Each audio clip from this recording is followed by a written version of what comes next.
சீமானுக்கு ஏன் சார் இப்படி ஆயிடுச்சு? சீமானை முக்கியமான ஒரு கட்சியாக இந்த ஊடகங்கள் சித்தரிக்கிறது இருக்குல்ல, அது ஒரு மிகப்பெரிய மோசடி, மிகப்பெரிய அயோக்கியத்தனம். நாம் தமிழர் கட்சி இனி 100 வருடங்கள் ஆனாலும் தமிழ்நாட்டு அரசியல்ல ஜீரோ தான். இந்த வீடியோ வேணா யாராவது கட் பண்ணி ஆவண காப்பகத்தில் சேமித்து வைங்க, 100 வருஷம் கழிச்சு எடுங்க, இது ஒரு ஆவணமாகவும் இருக்கும். சோ அந்த அளவுக்கு இந்த யானை தான் தலையில மண்ணை போட்டுக்கிட்ட மாதிரி நாம் தமிழர் கட்சி இன்றைக்கு இப்படி ஒரு வீழ்ச்சியை சந்தித்ததற்கு இதுதான் மெயின் காரணம். பெரிய நிகழ்வா பார்க்கறது சி ஜோசப் விஜய் எனும் நாள் இல்ல. இந்த பதவியேற்பு விழாவுக்கு விஜய் யாரை அழைக்கிறாரோ இல்லையோ, ஹெச் ராஜாவை அழைக்கணுங்கிறது என்னுடைய தனிப்பட்ட ஆசை. விஜயினுடைய எண்ணம் என்னவாக இருக்கும் அப்படின்னா, தான் இந்த இடத்தை அடையணும்னு ஆசைப்பட்டவர்களுடைய கூட்டம் கோடிக்கும் மேற்பட்டது. அப்ப அதே இடத்தில் ஒரு முதலமைச்சராக அதே மாதிரியான ஒரு ஆரவாரத்தை கேட்கணுங்கிறது கூட அவருடைய ஆசையாக இருந்திருக்கலாம். சட்டமன்றம் எப்படி இருக்க போகுது அப்படிங்கிறது, யார் முதல்வராக இருந்தாலும் எதிர்க்கட்சி வரிசையில் இருப்பவர்கள் மாண்புமிகு முதல்வர் அவர்களைன்னு சொல்லித்தான் ஆகணும். சோ அந்த அடிப்படையில் உதயநிதியாக இருந்தாலும் சரி, ஸ்டாலினாக இருந்தாலும் சரி, அப்படி ஒரு வார்த்தையை சொல்லித்தான் ஆகணும். அது தவிர்க்கவே முடியாது. எனக்கு தெரிஞ்ச குளத்தூர் மக்கள் அப்படி ஒரு சங்கடத்தை ஸ்டாலினுக்கு கொடுக்க கூடாதுங்கிறதுனாலதான் அந்த தோல்வியே பரிசா கொடுத்தாங்களா நமக்கு.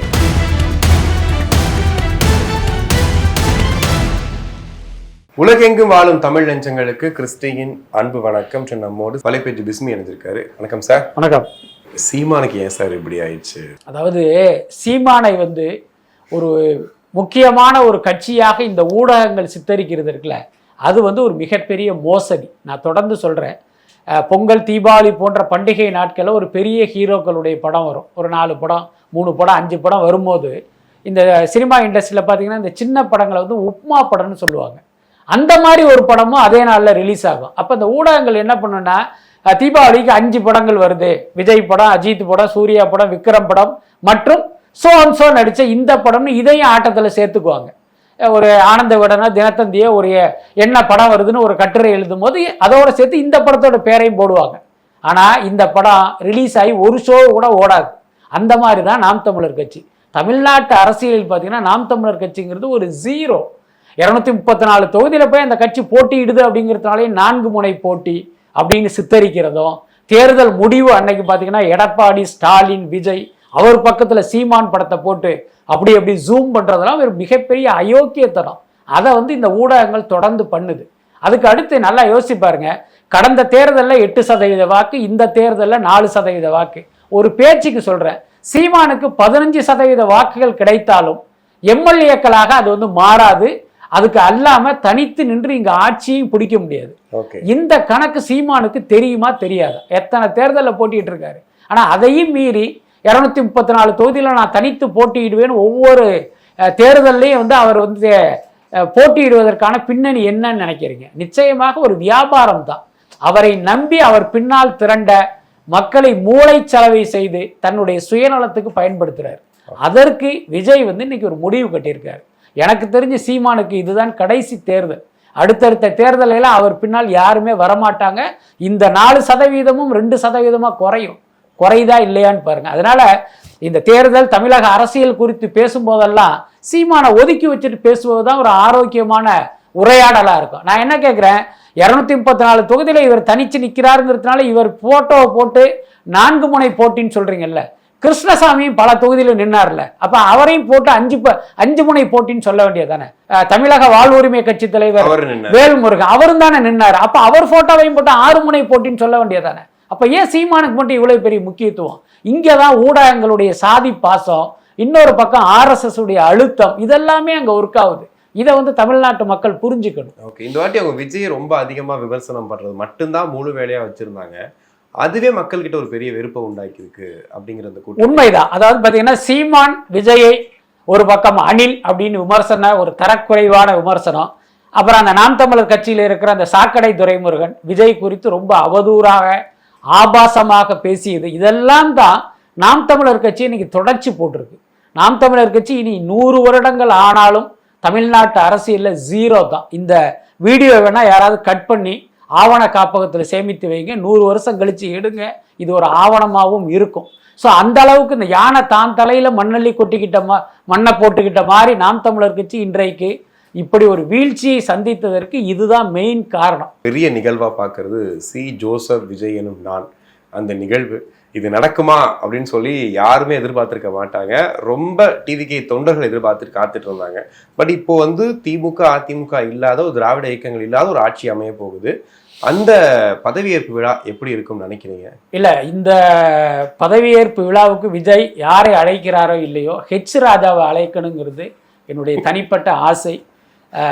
முதலமைச்சர் விஜய்க்கு நான் இதை ஒரு கோரிக்கையாகவே வைக்கிறேன். என்ன காரணம் அப்படின்னா, விஜய்ங்கிறவரை பார்த்தீங்கன்னா ஜோசப் விஜய் அப்படின்னு அழுத்தி உச்சரித்து, அந்த ஜோசப்ங்கிறதே ஒரு கெட்ட வார்த்தை மாதிரி உச்சரித்த ஹெச் ராஜா முன்வரிசையில் உட்கார்ந்து இந்த முதலமைச்சர் பதவி ஏற்கிறத பார்க்கணும். ஜோசப் விஜய் ஆகிய நான் அப்படின்னு விஜய் சொல்றதை பார்த்து அவர் உடம்பில் என்ன மாதிரியான மாற்றங்கள்லாம் வருதுங்கிறதெல்லாம் பார்க்க ரொம்ப ஆர்வமா இருக்கேன். அதுக்கப்புறம் நீங்க சொன்ன மாதிரி திராவிட இயக்கங்களுக்கு மாற்றாகங்கிற வார்த்தையிலேயே எனக்கு ஒரு மாறுபட்ட கருத்து இருக்கு. ஏன்னா கட்சியின் பெயரில் திராவிடம்னு இல்லைனாலும் தாவேக்காவும் ஒரு திராவிட கட்சி தான். இன்னொன்று, விக்கிரவாண்டி முதல் அரசியல் மாநாட்டிலே அவர் சொல்லிட்டாரு, திராவிடமும் தமிழ் தேசியமும் இரண்டு கண்கள் அப்படின்னு அன்னைக்கே அவர் தெளிவுபடுத்திட்டாரு. அதுக்கப்புறம் பார்த்தீங்கன்னா அவருடைய கொள்கை தலைவராக பெரியாரை தான் அவர் முன்னிறுத்தியிருக்காரு. அதையெல்லாம் வச்சு நம்ம பார்க்கும்போது இதுவும் திராவிட இயக்கங்களுடைய நீட்சி தான். அதனால நம்ம இதை வேறொரு கட்சியா நம்ம பார்க்க வேண்டிய அவசியம் இல்லை. எல்லாத்துக்கும் மேல இத்தனை நாள் திராவிடம் என்ற பெயரில் திமுகவும் அதிமுகவும் கிட்டத்தட்ட தமிழ்நாட்டை சூறையாடிக்கிட்டு இருந்தாங்க. அது மக்களுக்கு தெரிஞ்சது. ஆனா மக்களால் எதுவுமே பண்ண முடியல. இவர் சூறையாடுறாரு, இவர் மேல் உள்ள கோபத்துல இவருக்கு ஓட்டு போடுறாங்க, இவர் அதிகாரத்துக்கு வர்றாரு, இவர் சூறையாடுறாரு, இவருக்கு தண்டனை கொடுக்கறதா நினைச்சுக்கிட்டு இவருக்கு வாக்களிக்கிறாங்க. இந்த சித்து விளையாட்டு தான் 50 வருஷமா நடந்துகிட்டு இருக்கு. ஆப்ஷனே இல்லை. ஆனா இன்னைக்கு பாத்தீங்கன்னா வேறொருவர் நம்பிக்கை நட்சத்திரமா கிளம்பி வரும்போது இப்ப அவருக்கு அந்த வாய்ப்பை கொடுத்திருக்காங்க. ரொம்ப வெளிப்படையா சொல்லணும்னா, விஜயை வெற்றியடைய வச்சாங்க என்பதை தாண்டி இத்தனை நாள் இந்த தமிழ்நாட்டை சூறையாடியவர்களுக்கு மக்கள் தண்டனை கொடுத்திருக்காங்க. அதனால இப்ப விஜயும் கூட இது தனக்கு மக்கள் சூடிய ஒரு மகுடமா நினைக்காம அவர்கள் மீது உள்ள கோபம் நம் மீது ஒரு பாசமாக திரும்பி இருக்குங்கிறத விஜய் புரிஞ்சுக்கிட்டா அது ஒரு நல்லாட்சியை கொடுப்பதற்கு ஒரு முக்கிய காரணமா இருக்கும். இப்ப நேரு ஸ்டேடியத்துல அந்த பதவியேற்பு விழா எதற்காக அப்படி ஒரு ஏற்பாடு? இல்ல, அதுக்கு அர்த்தம் என்ன அப்படின்னா, வழக்கமா இப்ப ஒரு கவர்னர் மாளிகை அல்லது சென்னை பல்கலைக்கழகத்தில் இருக்கிற அந்த ஹாலில் தான் வைப்பாங்க. அதனுடைய எண்ணிக்கைங்கிறது ரொம்ப குறைவாக இருக்கும், பார்வையாளர்களுடைய இடவசதி. இப்போ நேரு உள் விளையாட்டு அரங்கம் அப்படின்னா கிட்டத்தட்ட ஒரு 7000 பேருக்கான இடம். அது அந்த ஸ்டேஜ் மற்ற விஷயங்கள்லாம் கழிச்சிட்டா மினிமமாக ஒரு 5000 பேர் அந்த பார்க்க முடியும். இப்போ விஜயினுடைய எண்ணம் என்னவாக இருக்கும் அப்படின்னா, தான் இந்த இடத்தை அடையணும்னு ஆசைப்பட்டவர்களுடைய கூட்டம் கோடிக்கும் மேற்பட்டது. ஸோ அதில் நம்மளால் முடிந்த அளவுக்கு அந்த இடத்துல அவங்கள அந்த காட்சியை பார்க்க வைக்கணும் அப்படிங்கிறது கூட ஒரு ஆசையாக இருக்கலாம். எல்லாத்துக்கும் மேலே ஒரு சினிமாவிலிருந்து அரசியலுக்கு வந்தவர், அதே இடத்துல அவருடைய படங்களுடைய ஆடியோ லான்ச் எல்லாம் அங்கே நடந்திருக்கு.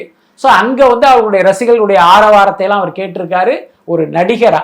அப்போ அதே இடத்தில் ஒரு முதலமைச்சராக அதே மாதிரியான ஒரு ஆரவாரத்தை கேட்கணுங்கிறது கூட அவருடைய ஆசையாக இருந்திருக்கலாம். அது ஒரு பெரிய தப்பு இல்லை.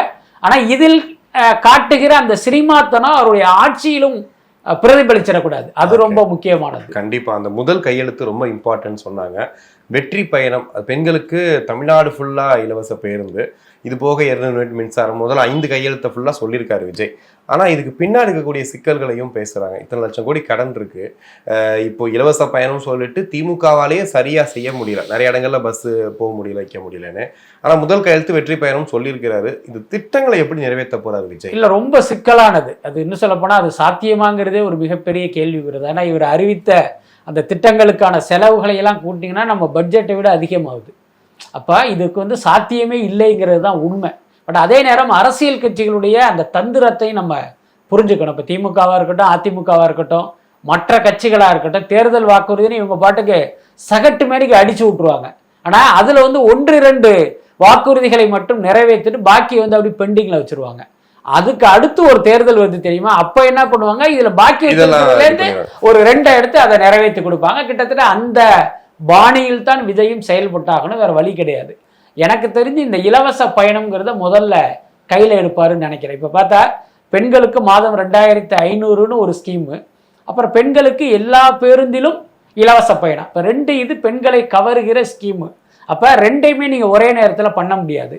அப்ப இந்த 2இல் எது அதிக செலவு பிடிக்கிற திட்டமோ அதை பெண்டிங் வச்சுட்டு குறைவாக செலவு பிடிக்கிற திட்டத்தை வந்து உடனடியாக அவர் நிறைவேற்றுவதற்கு முயற்சிக்கலாம். அதன்படி பார்த்தீங்கன்னா அந்த எல்லா பேருந்திலும் இலவச பயணம், ஏற்கனவே பார்த்தீங்கன்னா ஒரு குறிப்பிட்ட பேருந்துல பெண்கள் இலவசமா போயிட்டு இருக்காங்க. அப்ப மிக குறைவான பஸ்கள்ல தான் பெண்களால போக முடியல. இப்ப அதை வந்து இவர் ஓபன் பண்ணுவார். அதனால எனக்கு தெரிஞ்ச அதுதான் நடக்கும். அதுக்கு அடுத்து பார்த்தீங்கன்னா இந்த 200 யூனிட் மின்சார இலவசம், 6 சிலிண்டர் இலவசம், 2 இருக்கு. ரெண்டுமே பார்த்தீங்கன்னா குடும்பத்தினர் பயனடைவது. இப்ப ரெண்டையுமே நீங்க பண்ண முடியாது. ரெண்டுல எது அதிகமா செலவு பிடிக்குதோ அதை பெண்டிங் வச்சுட்டு ரெண்டுமே செலவு பிடிக்கும். ஆனா இன்னைக்கு பாத்தீங்கன்னா சிலிண்டர்கள் கிடைப்பதுங்கிறது ஒரு பெரிய பிரச்சனையா இருக்கு. அப்படி இருக்கும்போது அந்த 200 யூனிட் மின்சார இலவசம்ங்கிறது அறிவிப்பதற்கு வாய்ப்பு இருக்கு. அதுல ஒரு முக்கியமான விஷயம் என்னன்னா, ஆல்ரெடி 100 யூனிட்ங்கிறது உங்களுக்கு இலவசமா கொடுத்துக்கிட்டு இருக்காங்க. இவங்க எக்ஸ்ட்ராவா ஒரு 100 யூனிட் கொடுக்க போறாரு. ஆனா அடுத்து ஒரு 2 மாசம் 3 மாசம் 6 மாசத்துல மின் கட்டணம் உயர்த்தப்படும். ஸோ இந்த மாதிரி கொஞ்சம் ஸ்மார்ட்டாக ஒர்க் பண்ணுவாங்க. அப்படியே மதுவிலக்கை பற்றியும் இந்த ஒரு அறிவிப்பும் இல்லை. இப்போ அவர் வந்து சொல்லாதையும் செய்வேன்னு சொல்லியிருக்காரு.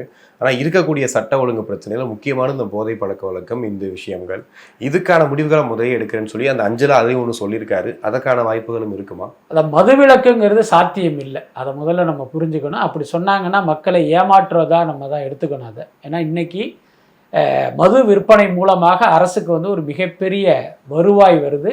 அதை வச்சு தான் பல்வேறு திட்டங்களே இங்கே நடத்தப்படுது. அப்படி இருக்கும்போது ஏற்கனவே வந்து சக்திக்கு மீறி நீங்கள் பல திட்டங்களை அறிவிச்சிட்டு இன்னொரு பக்கம் நாங்கள் வந்து மதுவிலக்கு அப்படின்னு சொல்லிட்டு இந்த வருவாயும் இல்லாமல் போனால் நிச்சயமாக அரசு நடத்துறதுலே பெரிய சிக்கலாயிடும். எனக்கு தெரிஞ்சு அப்படியெல்லாம் செய்வதற்கு வாய்ப்பு இல்லை. அதே நேரம் இந்த போதை கலாச்சாரத்துக்கு ஒரு முடிவு கட்டணும். அதுக்கு இவங்க என்ன பண்ண போகிறாங்க, இவங்கள்ட்ட என்ன திட்டங்கள் இருக்குது அப்படிங்கிறது தெரியல. இன்னொன்று பார்த்தீங்கன்னா, முன்பு வந்து இருந்த நிலைமை வேற, தமிழ்நாட்டினுடைய நிலைமை, இன்றைய சூழல் வேற. இன்னைக்கு பார்த்தீங்கன்னா வட இந்தியாவிலிருந்து பலரும் வந்து தமிழ்நாட்டுக்குள்ள வந்து மைக்ரேட் ஆகியிருக்காங்க. நார்மலாகவே பார்த்தீங்கன்னா இப்போ வட இந்தியாவெல்லாம் போனீங்கன்னா இந்த பான் பராக் என்னென்னமோ சொல்லுவாங்க. அந்த மாதிரி போதை பொருட்கள் பயன்படுத்துறதுங்கிறது ரொம்ப இயல்பானது. ஸோ இப்போ அவங்க பெரிய அளவில் இங்கே வந்ததுனால வந்து இதனுடைய புழக்கமும் இன்னும் ஜாஸ்தி ஆயிடுச்சு. அப்போ இதை எப்படி கண்ட்ரோல் பண்ணுறதுங்கிறது புதிய அரசனுடைய கையில தான் இருக்கு. அதுக்கு என்ன திட்டம் வச்சிருக்காங்கன்னு தெரியல. ஓகே, இப்போ நிறைவா வந்துட்டு சட்டமன்றம் எப்படி இருக்க போகுது அப்படிங்கிறது, எல்லாம் புது ஆளுங்க, எல்லாருமே வந்து இளம் வயதினர். இதை தாண்டி வந்து ஆப்போசிட்ல உதயநிதி ஸ்டாலின் உட்கார்ந்துருப்பாரு. அவர் எழுந்து பேசும்போது மாண்புமிகு முதல்வர் ஜோசப் விஜய் அவர்களின் ஒரு வார்த்தையை சொல்லுவாரு. ஒரு மாதிரி வித்தியாசமான ஒரு அனுபவமா இருக்குமா சட்டமன்றம்? இல்ல, உங்களுக்கு ஒரு யார் முதல்வராக இருந்தாலும் எதிர்க்கட்சி வரிசையில் இருப்பவர்கள் மாண்புமிகு முதல்வர் அவர்களைன்னு சொல்லித்தான் ஆகணும். ஸோ அந்த அடிப்படையில் உதயநிதியாக இருந்தாலும் சரி, ஸ்டாலினாக இருந்தாலும் சரி, அப்படி ஒரு வார்த்தையை சொல்லித்தான் ஆகணும். அது தவிர்க்கவே முடியாது. எனக்கு தெரிஞ்சு குளத்தூர் மக்கள் அப்படி ஒரு சங்கடத்தை ஸ்டாலினுக்கு கொடுக்கக்கூடாதுங்கிறதுனால தான் அந்த தோல்வியே பரிசா கொடுத்தாங்களான்னு நமக்கு தெரியல. இன்றைக்கு திமுக சார்பாக உதயநிதி ஸ்டாலின் தான் சட்டமன்ற தலைவராக தேர்ந்தெடுக்கப்பட்டு அவர் எதிர்க்கட்சி தலைவராக உட்காருவான்னு நினைக்கிறேன். அதுக்கு அடுத்து நீங்கள் வெளிப்படையாக சொல்லணும் அப்படின்னா, இந்த அரசியலுக்கு வருவதற்கு முன்பு விஜய்க்கும் உதயநிதிக்கும் ஒரு ரொம்ப நெருக்கமான நட்பு இருந்தது. இவர் விஜய் வந்து அண்ணன்னு தான் கூப்பிடுவார். அதனால அவரை ஒரு முதல்வராக இவர் கூப்பிடுறதுல இவருக்கு பெரிய மனத்தடை இருக்காதுன்னு நினைக்கிறேன். மன கஷ்டம் இருக்கும், மனத்தடை இருக்காது. ஆனால் ஒரு ஸ்டாலினுக்கோ எடப்பாடிக்கோ விஜயை வந்து மாண்புமிகு முதல்வர்னு சொல்லும் போது ஒரு இது இருக்கும். பட் இவருக்கு அந்த மாதிரி சிக்கல்லாம் இருக்காதுன்னு நினைக்கிறேன். அதுக்கப்புறம் நீங்கள் சொன்ன மாதிரி இன்றைக்கு தாவேகா சார்பில் பல இளைஞர்கள் இன்னைக்கு எம்எல்ஏக்களாக உள்ளே வந்திருக்காங்க. அவர்களுக்கு அனுபவம் இல்லை, அது ஒரு முக்கியமான விஷயம்தான். காலம் வந்து எல்லாவற்றையும் கற்றுக் கொடுக்கும், அவர்களுக்கும் கற்றுக் கொடுக்கும்னு நம்ம நம்பலாம். செங்கோட்டையன் மாஸ்டர் ஸ்ட்ரோக் அடிச்சிருக்கிறாரா அவருடைய எடுத்த முடிவு? ஆமாமா, நிச்சயமாக. ஏன்னா செங்கோட்டையன் எடுத்ததுங்கிறது ஒரு மிகப்பெரிய ரிஸ்க். ஏன்னா இப்போ தாவேகாவுடைய வெற்றியை வந்து யாருமே எதிர்பார்க்கல. ரொம்ப வெளிப்படையாக சொல்லணும்னா விஜயை எதிர்பார்த்திருக்க மாட்டார். சமீபத்தில் பார்த்தீங்கன்னா எடப்பாடி பழனிசாமி பிரச்சாரத்துக்காக அந்த கோபிச்செட்டிப்பாளையம் பகுதிக்கு போகும்போது செங்கோட்டையன் குறித்து ரொம்ப தரக்குறைவா பேசினாரு, மரியாதை குறைவா. கிட்டத்தட்ட பார்த்தீங்கன்னா ஏகவசனத்தில் பேசினதெல்லாம் பார்த்தா. அதுக்கு அடுத்து நான் ஜெயிச்சு வந்துட்டேன்னா உன்னை ஒரு வழி பண்ணிடுவேன் அப்படிங்கிற அளவுக்கு அவருக்கு பயங்கரமான கோபம் வெளிப்பட்டது. ஆனால் அப்படி நடக்காமல் இன்றைக்கு அவங்க எதிர்க்கட்சி அந்தஸ்து கூட இல்லாத ஒரு இடத்துக்கு தள்ளப்பட்டு இன்னைக்கு அவர் வந்து தாவேகாவில் ஒரு முக்கிய புள்ளியாக அவர் மாறி இருக்கார். ஆனால் இப்போ என்ன சிக்கல் அப்படின்னா, ஒருவேளை அதிமுக ஆதரவில் அல்லது அதிமுகவை சேர்ந்தவர்களும் அமைச்சர்களாக தாவேகா கூட்டணிக்குள்ள வந்தாங்கன்னா எடப்பாடி செங்கோட்டையன் வந்து எப்படி அதை Meet பண்ணிப்பாங்க. ஃபேஸ் பண்ணுவாங்க அப்படிங்கிறது தான் தெரியல. டிடிவி எடப்பாடியா பங்காளி ஆகிட்டாங்களா? ஆமா ஆமா, அதை சொல்லுங்க. அரசியல்ல வந்து எது வேணாலும் நடக்கலாம். ஸோ அந்த மாதிரி நடப்பதற்கும் வாய்ப்பு இருக்கு. ஓகே, வெயிட் பண்ணி பார்ப்போம் சார். உங்க நேரத்துக்கு நன்றி. ரொம்ப நன்றி.